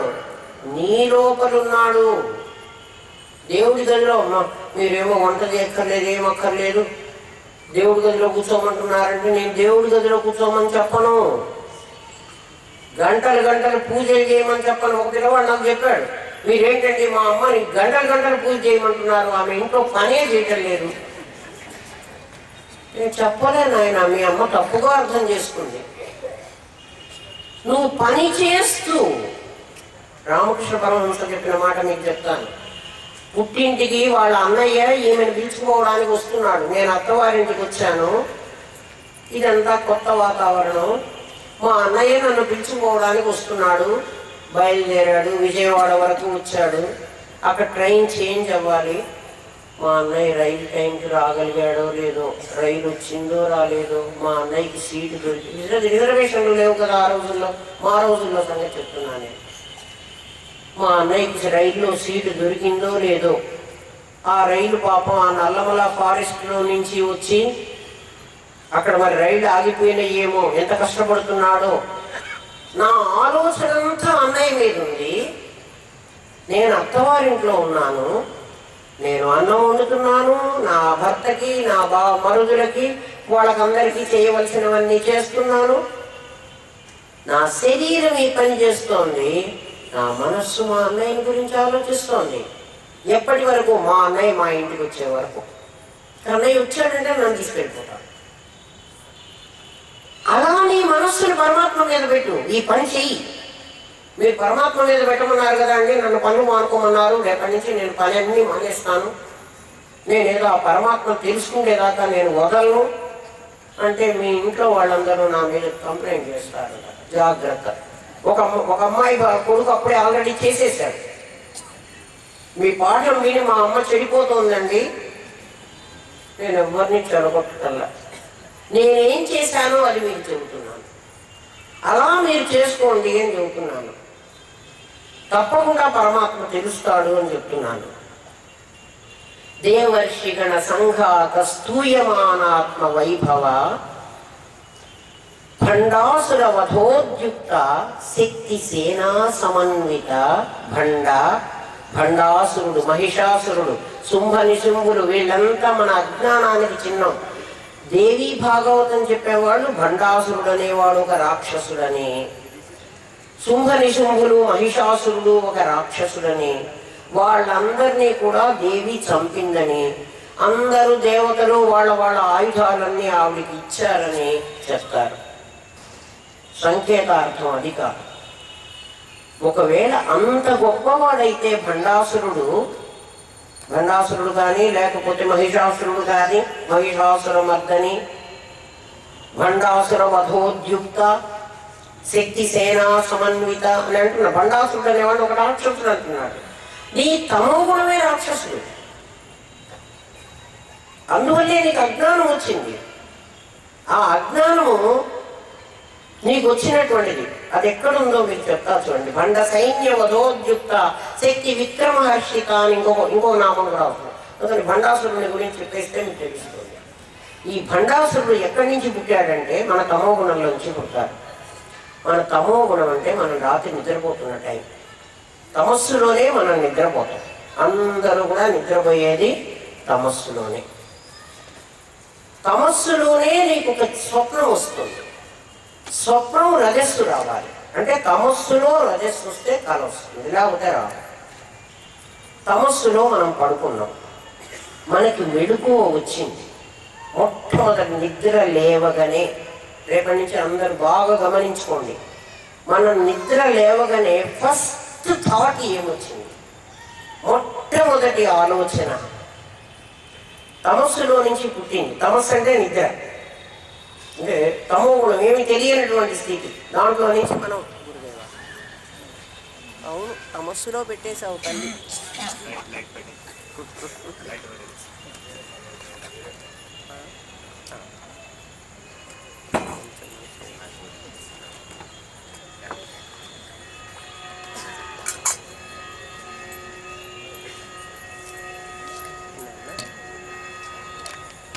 రాత్రి నిద్రపోయినాము, తమస్సులో ఉన్నాము. తమస్సులో నుంచి తెల్లవారి మెలకు వచ్చింది, మనకి లేచాం. లేవదనే మొట్టమొదటి ఆలోచన, ప్రథమ ఆలోచన నేను అని. ముందు మనందరికీ కలిగేది ఏమిటంటే నేను లేచారు. ఆ నేను లేచిన తర్వాత అంటే నేను అనేవాడిని ఒకరిని రావాలి. నిద్రలో నేను ఎవరో నాకు తెలియదు, నేను పడుకుని నిద్రపోయినా లేవగానే నేననేవాడిని ఒక పేరు గలవాడిని అని నాకు గుర్తొచ్చింది. పేరుగా గుర్తు రాలేదు, నేను గుర్తొచ్చాను. నెక్స్ట్ రెండవ థాట్ ఏమొచ్చిందంటే నాకు కొన్ని రెస్పాన్సిబిలిటీస్ ఉన్నాయి. వాళ్ళిద్దరు లేవగానే ఉత్తిష్ట ఉత్తిష్ట గోవింద ఉత్తిష్ట గరుడధ్వజ ఉత్తిష్ట కమలాకాంత త్రైలోక్యం మంగళం కురు. పాపం నిద్ర లేవగలిగా అని ఆయన నిద్ర లేపాం. మన ఎవ్వరట్లా నిద్ర లేపలేదు కదా. తెల్లవారింది నిద్ర లేవమని మన ఎవరినా నిద్ర లేపారా? మనం ఎలా నిద్ర లేచాం? ఎవరు లేపారు? మళ్ళీ ఆలోచించండి. మన నిద్ర ఎవరు లేపుతున్నారు? మన కర్మ లేపుతున్నది. ఇవాళ మనం చేయవలసినటువంటి కర్మ మన నిద్ర లేపుతోంది. మన ప్రారంభ కర్మే నిద్ర లేపుతోంది. ప్రారంభ కర్మే మనల్ని పుట్టించింది. ప్రారంభ కర్మే మనల్ని చంపుతున్నది.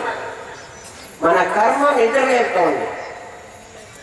ఉత్తిష్టాన్ని ఎవరు మనకి మరి శుభోదయం పలకటం మనమే లేస్తున్నాం. లేవగానే నేను లేచింది. ఈ నేను ఎవరు అంటే పరమాత్మ కాదు, దేహం అభిమానించే నేను అంటే జీవుడు. జీవుడికి పుట్టుక ఎక్కడ అంటే తమస్సులో నుంచి, జ్ఞానంలోంచి జీవుడు పుట్టలే. పరమాత్మ అయిన తనను వాడు ఏమని అనుకుంటున్నాడంటే నేను జీవుణ్ణి, నేను జీవుణ్ణి. అంత పెద్ద మాట కూడా రాదులే. దేహాన్ని అభిమానిస్తున్నా. దేహానికి ఒక పేరు ఉంది, అది నేనది. తర్వాత ఆ నేను ఎప్పుడైతే లేచిందో నేనుకు సంబంధించినటువంటి ఆలోచనలన్నీ వరుస వస్తున్నాయి. ఇవాళ కరెంట్ ఉండదేమో, నెక్స్ట్ పైకి నీళ్ళు ఇంకా ఎక్కించలేదేమో, పాలు వచ్చినయ్యో రాలేదో, పని మనిషి వస్తుందో రాదో. చూడండి, ఇవన్నీ ఉన్నాయా అబద్ధమా? నేను చెప్తున్నాను. నేను లేచిన తర్వాతే కదా ఇవన్నీ లేచినాయి. నేను లేవనప్పుడు ఇవన్నీ లేవు. ఆ నేను అజ్ఞానంలో నుంచి వచ్చిన నేను భండాసురుడు, వాడు మహిషాసురుడు. ఎందుకని? అజ్ఞానంలోంచి పుట్టాడు వాడు. వాడే లేనివాడు, వాడు పుట్టాడు. వాడు పుట్టి ఏం తీసుకొస్తున్నాడు? అనేకమైన ఆలోచనలు. ఆ ఆలోచనలు ఏమిటి అంటే ఒకటి కోరిక, ఇంకొకటి వెలికి. పని మనిషి వస్తుందో రాదు, రాకపోవడం వెలికి, రావడం కోరిక. ఎందుకే నీకు పని మనిషితో సంబంధం అంటే అది రాకపోతే పని నేను చేయాలి కదా. పని మనిషి రాకపోతే పని ఎవరు చేయాలి? నేను చెయ్యాలి. నేనంటే ఎవరు? జీవుడే కదా, దేహాన్ని అభిమానించేవాడే కదా. అంటే వాడు పని ఎందుకు చెయ్యనంటున్నాడు?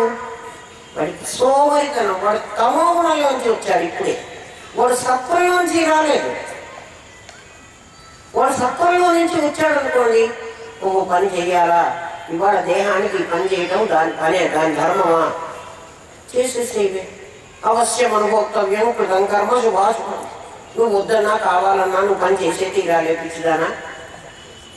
మా గురుదేవుడు మాకు చెప్పేవారు, గరిటె తయారైనప్పుడే, గరిటె చిల్లుల గరిటె అంటాను చూడండి, చిల్లులు ఉండేటువంటి గరిటె, అది తయారు చేసేటప్పుడే డీప్ ఫ్రైలో నూనె ఏదైనా పెద్ద బానట్లో పోసి ఆ బానట్లో ఈ గరిటె పెట్టి దేవడం కోసం ఆ చిల్లుల గరిటె తయారైంది.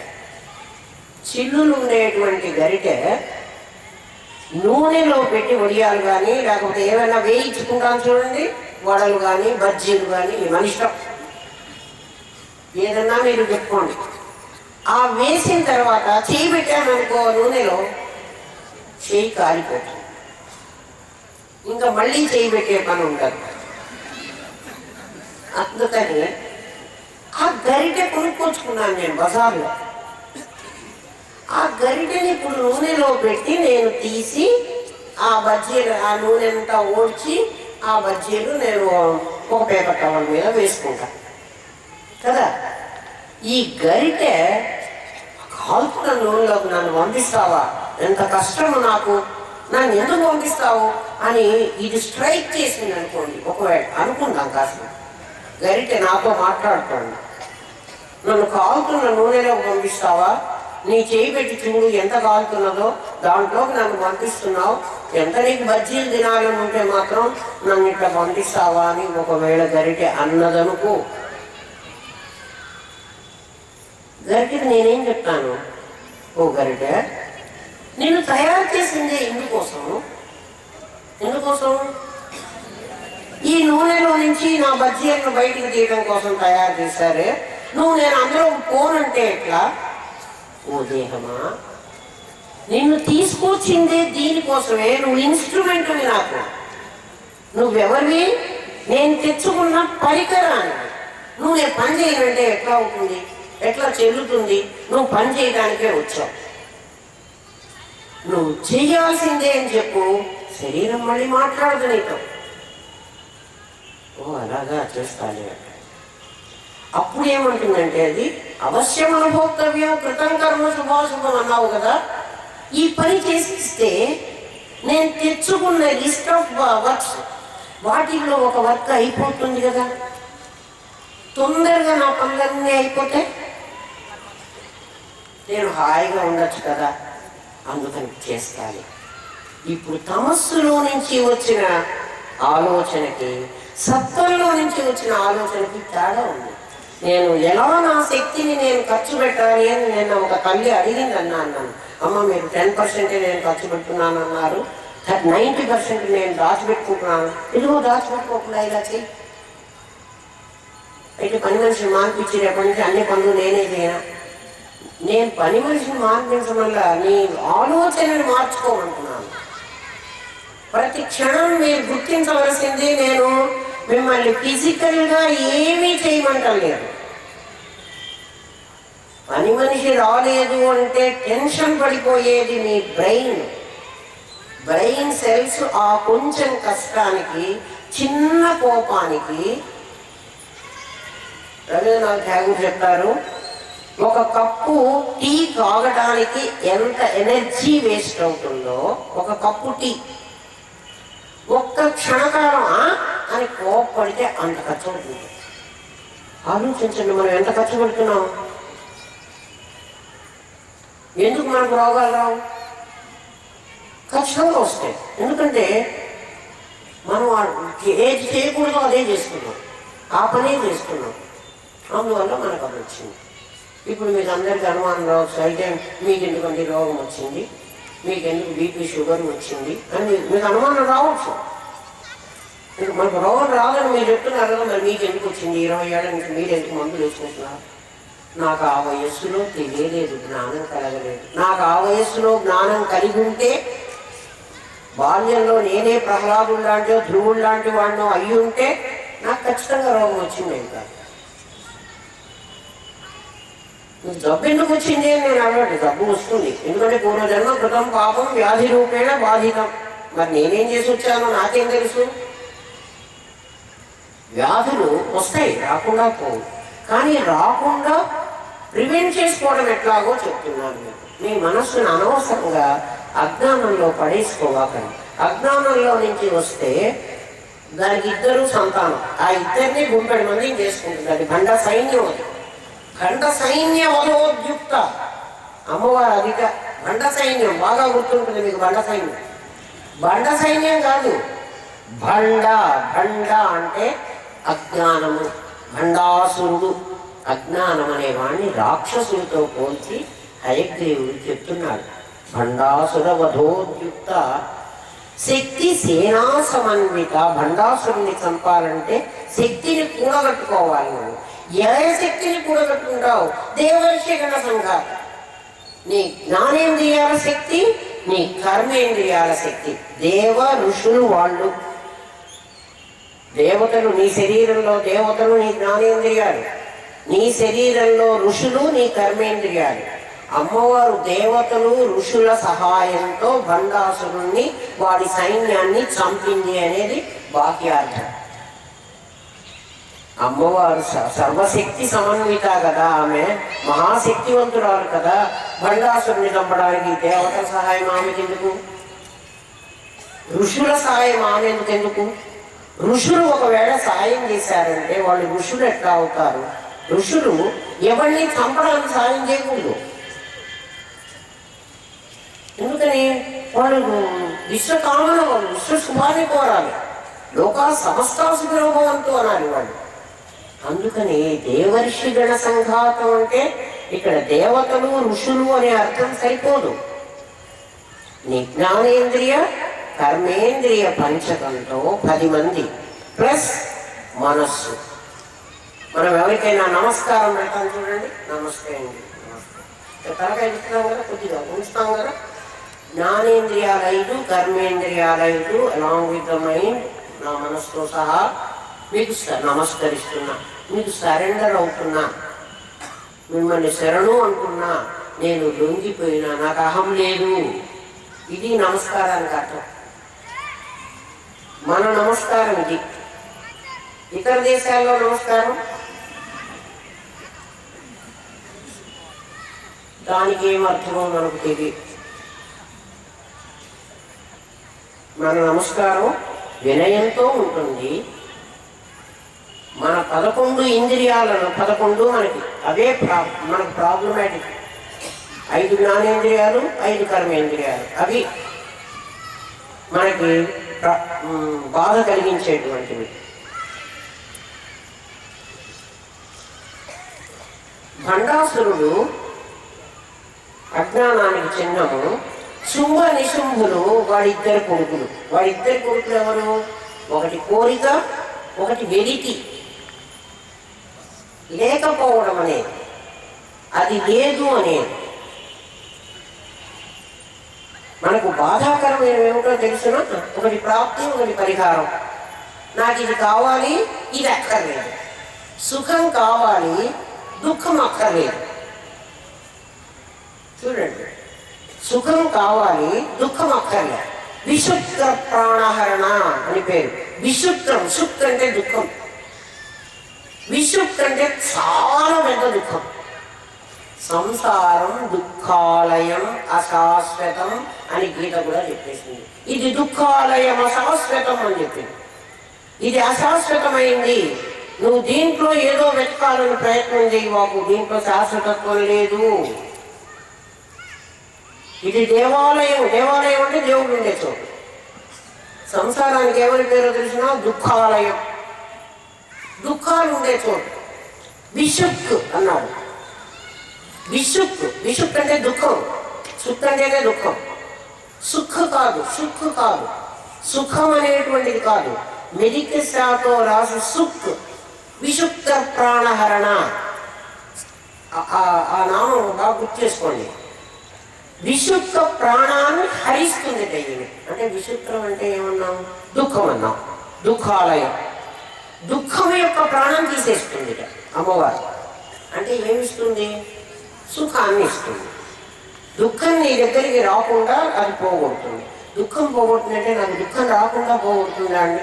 అట్లా కాదమ్మా. ప్రాప్తి పరిహారం అనేటువంటి శుంభ నిశుంభులు ఇద్దరు ఉన్నారు కదా, ఒకటి కోరిక, ఒకటి వెలితి. ఆ ఇద్దరిని చంపేశావనుకో, దుఃఖం నీ దగ్గరికి ఎట్లా వస్తుందరా? నీకు దుఃఖం కారణం ఏమిటి? నువ్వు కోరింది నీకు లభించటం లేదు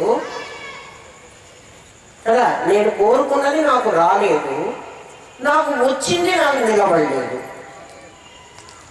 అంతే కదా నీకు బాధ. యోగక్షేమం మహామ్యం అంటే ఏమిటి? నాకు ఉన్నది నా దగ్గరే నిలబడాలి, ఆయన అది అంటున్నాడు. శుంభ నిశుంభులు అనేటువంటి కోరిక, వెలితి అనేటువంటి వాళ్ళిద్దరూ, ఇంకా ఇది కాకుండా నా దగ్గర ఇంకా ఎవరెవరున్నారంటే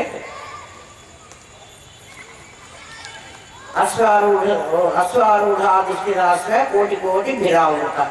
అశ్వాలు ఏమిటి అంటే ఇంద్రియాలు. ఇంద్రియాలు అశ్వాలు, మనస్సు పగ్గాలు, కళ్యాలు వేసి లాగుతున్నాడు అని గీతలో చెప్తున్నారు కదా. ఆ అశ్వారూఢ అధిష్ఠిత దాని మీద కూర్చుంది, ఇంద్రియాల మీద. ఎక్కడికి ప్రయాణం చేస్తుంది? విషయాల మీద. ఆమె మనోరూపేక్షుకోదండ పంచతన్మాత్ర సాయక చెప్పుకున్నాం. 5 బాణాలు తీసుకుని మనోరూపం అనేటువంటి ఇక్షుకోదండను చేతిలో పట్టుకుని ఇంద్రియాలనేటువంటి అశ్వాల మీద కూర్చుని, అశ్వాలంటే గుర్రాలు, అన్నిటికంటే వేగంగా పరిగెత్తేది గుర్రం. మన కోరికలే గుర్రాలైతే అని ఒకటి ఉంది చూడండి.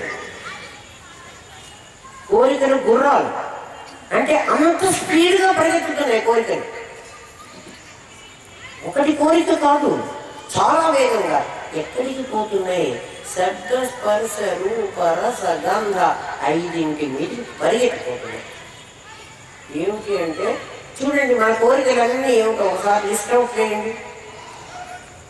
మన కోరికలలో శబ్దానికి సంబంధించి నేను మంచి వీడియో ఆడియో వినాలనుకుంటున్నానండి,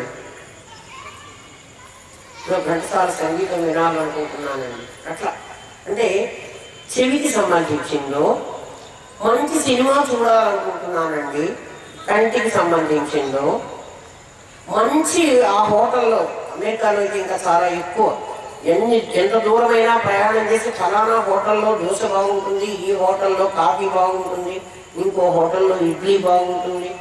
40 మైళ్ళు ప్రయాణం చేసి కాఫీ తాగొస్తారు. ఎందుకు తాగుతారు అంటే రసనేంద్రియానికి లొంగిపోయినారు వాళ్ళు. నేను వాళ్ళని విమర్శించగలను, మీకు అర్థం కావాలని చెప్పాను. నేను ఎవరిని విమర్శించగలను. ఇవన్నీ ఇప్పుడు నేను చెప్తున్నవన్నీ మీ అనుభవంలో మీకున్నవేనా, నేను ఏదైనా కానిది చెప్తున్నాను. ఆ ఆలోచన మార్చుకోమంటున్నాను. ఆలోచన మార్చుకోండి, మీరు మారిపోతారు. ఇది వింటే పుణ్యం వస్తుందని వినకండి, పుణ్యం రాదు. పుణ్యం నేను ఎక్కడ మా ఇంటి నుంచి తీసుకొచ్చి ఇక్కడ పెట్టి మీకు ప్రసాదాలు పెట్టినట్టుగా పుణ్యం పంచడానికి నా దగ్గర లేదు. ఆలోచించండి, మీరు మారడానికి ప్రయత్నించండి. అమ్మవారు చెప్తోంది అశ్వారూఢాధిష్ఠిత కోటి విరామృత, ఒకటి కావుట. ఈ 5 జ్ఞానేంద్రియాలు 5 విషయాల మీదకే పోతున్నాయి, కానీ ఇది చిన్నవి కాదు, అనేక కోటి అంటే సమూహం, చాలా ఒక గుంపు, వాళ్ళదొక సంస్థ, ఒక కాన్స్టిట్యూషన్ అట. ఎవరిది? వాళ్ళందరూ కలిసి ఒక సంస్థానం పెట్టుకున్నారు. ఆ సంస్థానం మీదకి అశ్వారూఢాస్థిత ఆ ఏనుగులెక్కి ఈమె పోతున్నది. ఇంకా ఏమున్నాయి ఈమె దగ్గర అంటే మనమే పోతున్నాం. సింధుర వ్రజ సేవిత, అంతకుముందే కొంచెం ముందర సంపత్కరి సమారూఢ సింధుర వ్రజ సేవిత. సింధుర వ్రజములు అంటే ఏనుగుల గుంపు. ఏనుగుల గుంపు యుద్ధానికైతే భండాసురుడు అనేవాడిని యుద్ధం చేయడానికి ఏనుగులు, గుర్రాలు, దేవతలు, ఋషులు అందరినీ పెట్టుకుని అమ్మవారు యుద్ధానికి వెళ్ళింది. భండాసురుణ్ణి, శుంభుల్ని, మహిషాసురుణ్ణి చంపేసింది. ఇక్కడ సంకేతార్థంలో అది కాదు అర్థం. సింధుర వ్రజ సేవిత, సింధుర వ్రజము అంటే ఏనుగుల గుంపు. ఏనుగుల గుంపు విషయ వాసనలు. మీకు ఇంతకుముందు అనేక వాసనలు ఉన్నాయి, విషయ వాసనలు. ఆ విషయ వాసనల వైపు నీ ఇంద్రియాలను తీసుకుని అవి గుర్రాల్లాగా పరిగెత్తుతుంటే ఆమె నిన్ను అంటే జీవుణ్ణి దాని వైపు ప్రయాణం చేస్తోంది. తత్ఫలితంగా శుంభుడు నిశుంభుడు అడ్డుపడ్డారు, అంటే వెలికి కోరిక అడ్డుపడ్డారు. అనేకమైన జన్మలు వస్తున్నాయి. అందుకని ఆలోచించి రాగస్వరూప పాశాఢ్య, చేతిలో రాగము, అనురాగం అనేటువంటి నీ దగ్గర పాశ అంకుశధర, పాశము అంకుశము 2 ఉన్నాయి. అంకుశము ఏనుగును చంపడానికి, వాసనలను భేదించడానికి నీ దగ్గర అంకుశము. అశ్వాలను తోలడానికి కళ్యం, తాడు, పాశ అంకుశం. ఒక పాశము ఒక అంకుశము 2 పెట్టుకోమంది నేను. ఆ 2 ఏమిటంటే గుర్రం కళ్యం నీ చేతిలో ఉన్నప్పుడు మనస్సు ఇష్టం వచ్చినట్టు పోవడానికి వీల్లేదు. దాని కళ్ళెం పట్టుకో.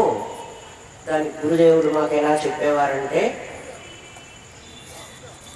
గాలిపటం ఉంది కదా, గాలిపటం ఆకాశంలో ఎగరేస్తారు పిల్లలు, పతంగులు అంటారు.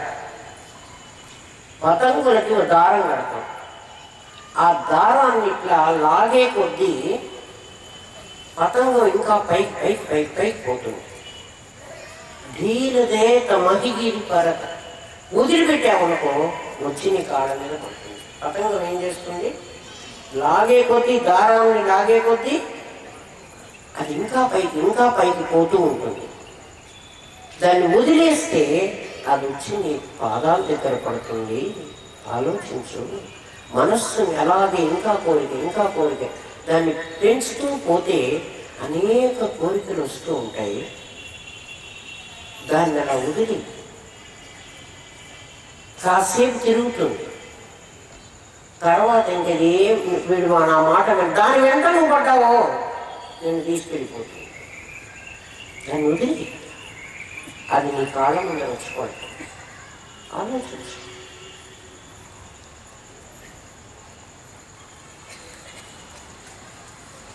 శుంభ నిశుంభుల సుందరోగ్రత సేవిత అశ్వారూఢ అశ్వకోటిభిరావృత చక్రరాజ రథారూఢ సర్వాయుధ పరిష్కృత.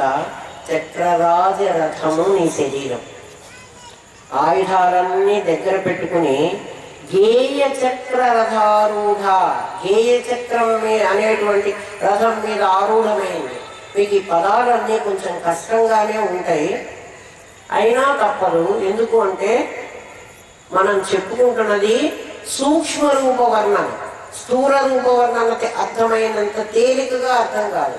అయినా నా బుద్ధికి తోచినంత నేను చెప్పడానికి ప్రయత్నం చేస్తున్నా. మరి మీకు అర్థమయ్యేటట్టే చెప్పగలుగుతున్నానని అనుకుంటున్నా. మరి కాలేకపోతే నేను ఏదైనా తెలియకపోతే మళ్ళీ అడగండి, ఇంకోసారి మళ్ళీ రిపీట్ చేస్తాను. గేయ చక్ర రథారూఢ మంత్రిని పరిసేవిత. ఈవిడికి ఒక మంత్రిని కూడా ఉంది. ఎందుకంటే ఆడ సామ్రాజ్యం కదా, ఆడ మలయాళం వీళ్ళది.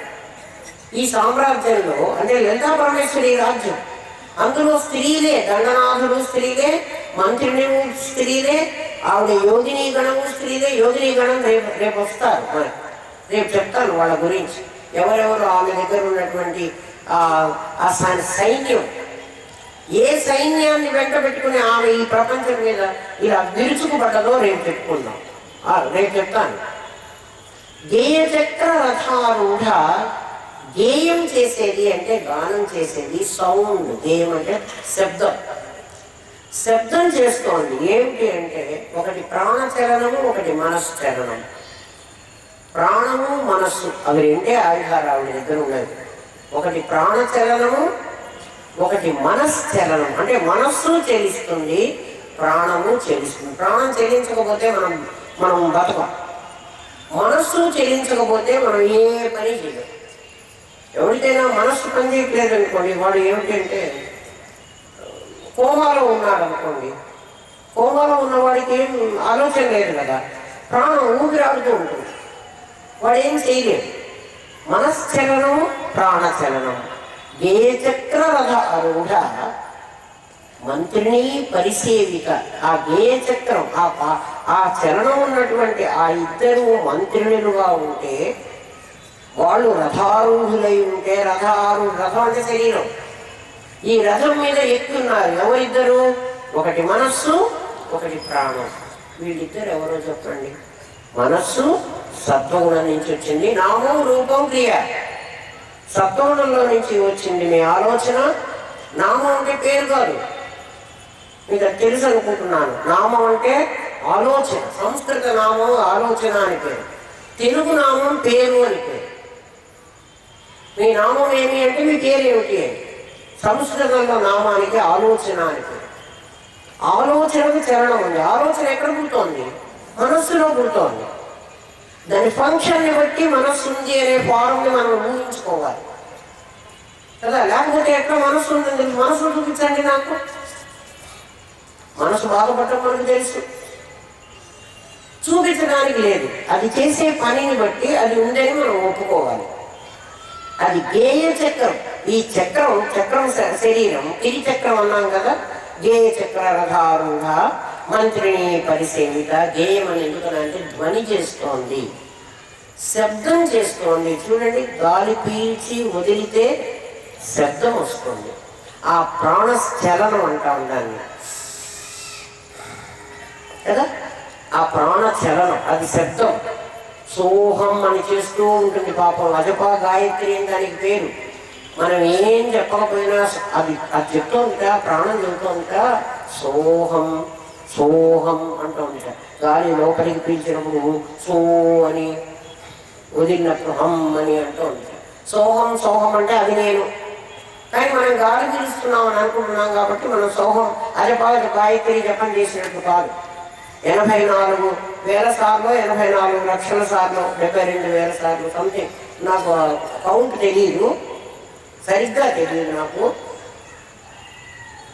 ఒక నంబర్. మనం గాలి పీల్చడం వదలడం అది యోగ శాస్త్రం వాళ్ళకి బాగా తెలుసు. ఇన్ని శ్వాసలు తీసుకోవాలి, ఇన్ని శ్వాసలు వదలాలి అని వాళ్ళకి ఏదో ఉంటుంది. మనం 4 శ్వాసలు, 2 శ్వాసలు తీసుకునే లోపల 4 సార్లు గుండె కొట్టుకోవాలో, లేక 4 శ్వాసలు తీసుకునే లోపల 2 సార్లు గుండె కొట్టుకోవాలో నర్సులకు తెలుసు. వాళ్ళు చెప్తారు. నాడి పట్టుకుని వాళ్ళు గాలి పీల్చుకుని వదులుకుని దాన్ని కౌంట్ చేసుకుంటారు. అది తెలియదు కాబట్టి వాళ్ళు టైం తీసుకొని చేసుకుంటారు. అది ప్రాణచలనం.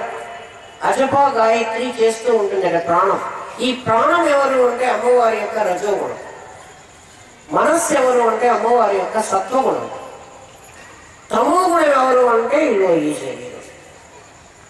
నామ రూప క్రియలు ఈ 3, మనస్సు, ప్రాణము, శరీరం సత్వ రజస్తమో గుణాత్మకమైంది. ఈ 3టిని మీరు తీసి పక్కకు పెడితే నేనెవరో మీకు తెలుస్తుంది. నేటి బోధ అది. నా ఇది కాదు. నా ఇతి అంటే ఇది కాదు. ఏది కాదు? మనస్సు కాదు, ప్రాణం కాదు, శరీరం కాదు. శరీరం అంటే నా ఎముకలు, నా కండరాలు కదా, నా గుండె, నా ఊపిరితిత్తులు సమస్తం. ఇక నా శరీరం అంటే ఇవన్నీ. ఆలోచించి ఇవన్నీ తీసి పక్కకు పెడితే ఏ నేనైతే ఉన్నానో ఆ నేను పరబ్రహ్మనే.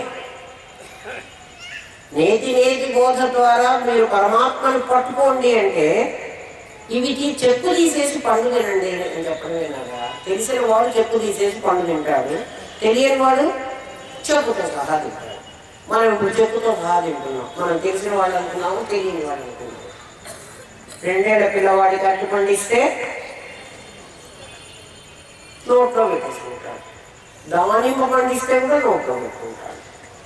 వాడికి చెక్కు చేదుగా ఉంటుంది, విసిరవతల వాడేస్తాడు. మనం చేదు చెక్కును కూడా సంతోషంగా తింటున్నాం, అంతే కదా. మరి సంసారం ఎవరికి చేదుగా అనిపించగా, అందరికీ తీయగా ఉంది.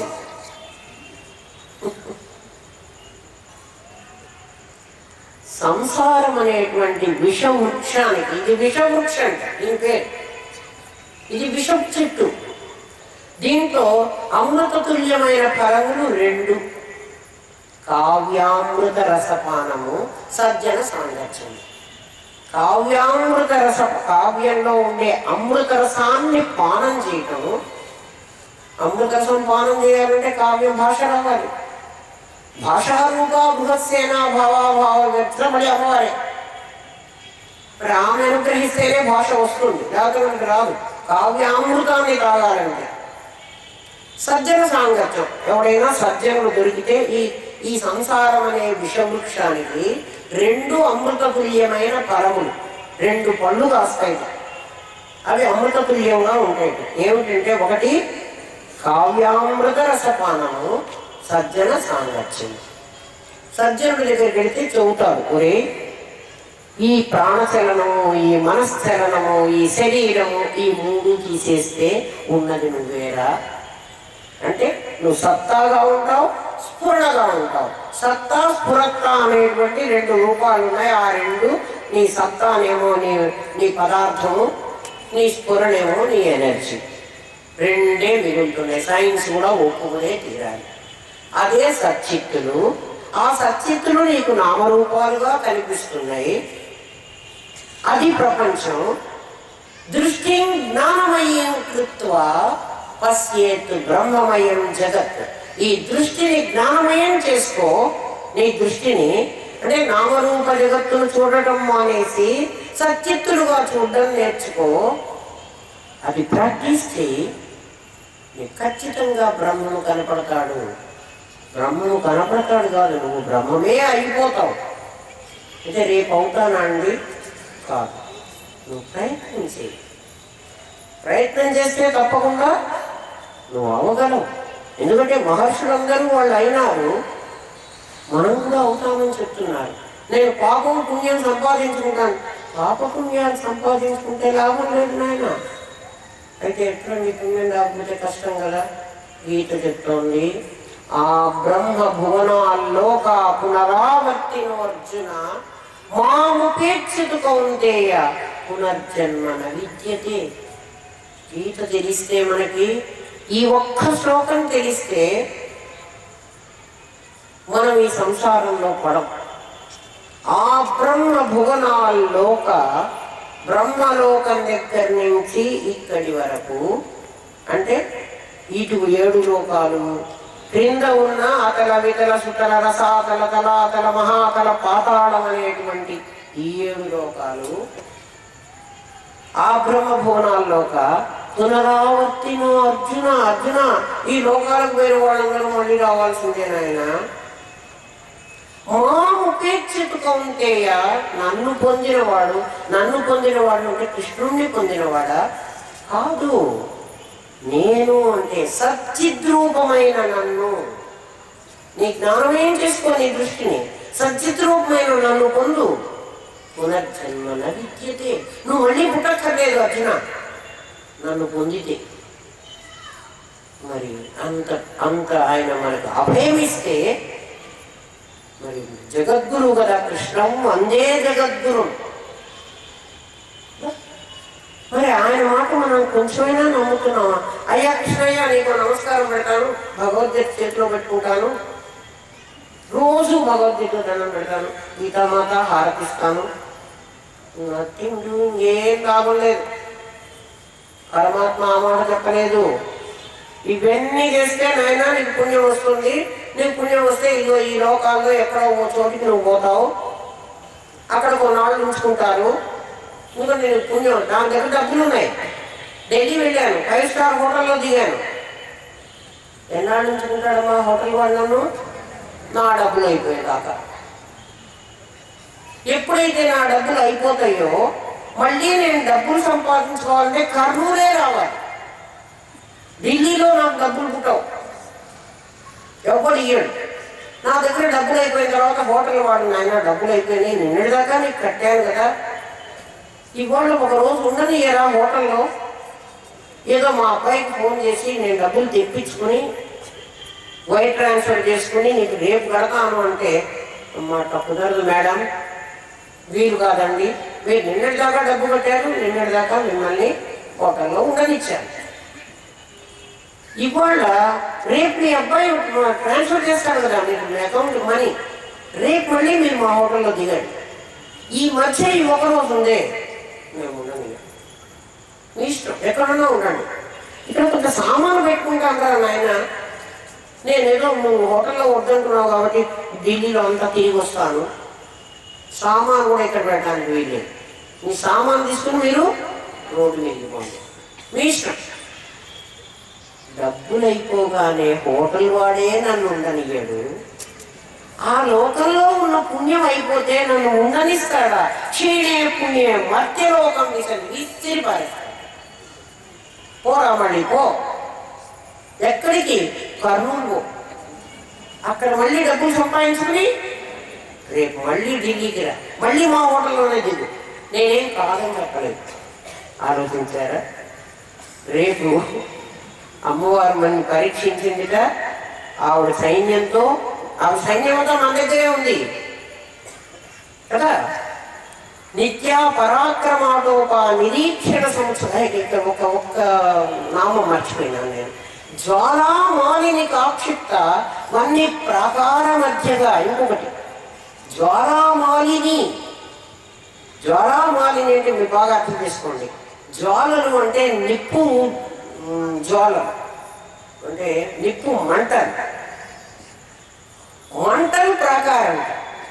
ఈ సంసారం అనేటువంటి ఈ ఈ భవనానికి, సంసారం అనే భవనం చుట్టూ నిప్పు పెట్టారు.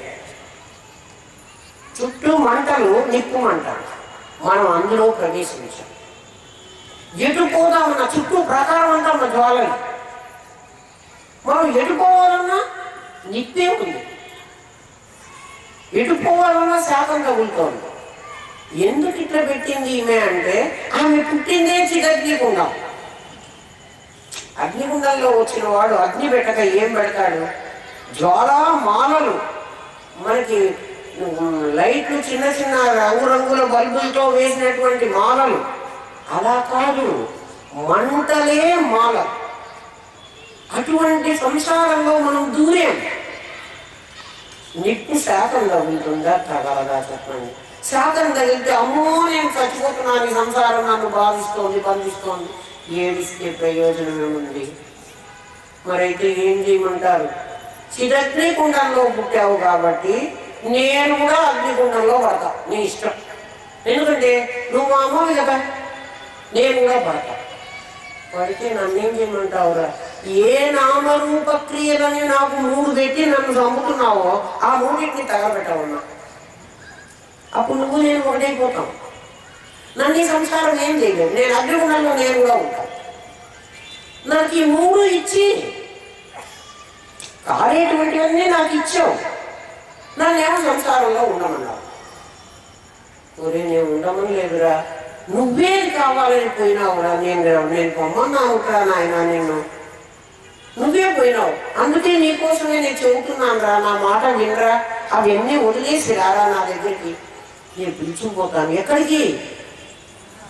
సదాశివుడి దగ్గరికి. ఆలోచించండి, అమ్మ ఎంత దయగలది.